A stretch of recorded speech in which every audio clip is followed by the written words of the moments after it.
మెదక్ జిల్లా రామాయంపేట మండల వ్యాప్తంగా 70% వరి కోతలు పూర్తయ్యాయి.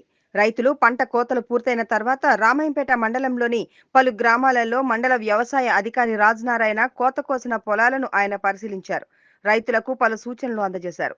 ఈ సందర్భంగా ఆయన మాట్లాడుతూ వరి పంటలో వరి కోత కోసిన తర్వాత మిగిలిన అవశేషాలను అక్కడక్కడ తగలబెట్టడం వలన భూమిలో ఉన్న ఉపయోగకరమైన మరియు పంటకు మేలు చేసే సూక్ష్మజీవులు, వానపాములు చనిపోవడమే కాకుండా సేంద్రియ కర్బనం కూడా దెబ్బతింటుంది. ఈ విధంగా తగలబెట్టడం ద్వారా వాతావరణ కాలుష్యం పెరగడంతో పాటు భూమి యొక్క భౌతిక స్థితి కూడా దెబ్బతింటుంది.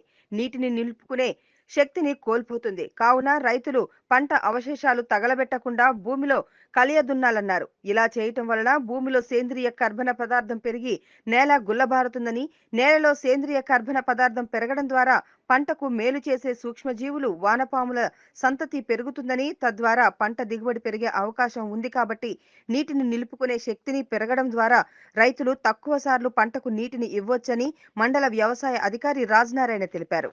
నమస్కారం. ఈరోజు రామాయంపేట మండలం కోనాపూర్ గ్రామాన్ని సందర్శించి పంట వ్యర్థాలను కాల్చడం ద్వారా వచ్చేటువంటి నష్టాలు, పంట వ్యర్థాలను కాల్చకుండా ప్రత్యామ్నాయ మార్గాలపై రైతులకు అవగాహన కల్పించడం జరిగింది.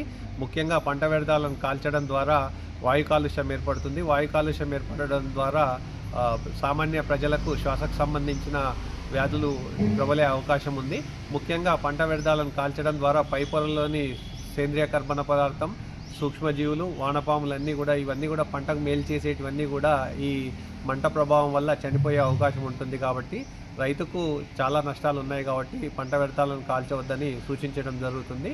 ఇంకొకటి ఏంటంటే, పంట వ్యర్థాలను కాల్చకుండా ప్రత్యామ్నాయ మార్గాలైనటువంటి సింగిల్ సూపర్ ఫాస్ఫేట్ను వేసుకొని లేదా వేస్ట్ డీకంపోజర్ను పంట వ్యర్థాలపై చల్లి నేలలో నీరు పెట్టి కలియదున్నినట్లయితే సేంద్రియ కర్బన పదార్థం పెరుగుతుంది. సేంద్రియ కర్బన పదార్థం పెరిగినప్పుడు పంటకు మేలు చేసేటువంటి సూక్ష్మజీవులు, వానపాముల యొక్క సంతతి పెరిగి అవి పంటకు దిగుబడి పెంచే విధంగా దోహదపడతాయి. కాబట్టి రైతులు ఎవరు కూడా పంట వ్యర్థాలను కాల్చకుండా ప్రత్యామ్నాయ మార్గాలైనటువంటి సింగిల్ సూపర్ ఫాస్ఫేట్ను వాటి పంట వ్యర్థాలన్నింటినీ కూడా నేలలో కలియదున్నాల్సిందిగా రైతులకు విజ్ఞప్తి చేస్తున్నాము. ఈ సందర్భంగా రైతులకు ఈ విషయం పైన విస్తృతంగా అవగాహన కల్పించడం జరుగుతుంది.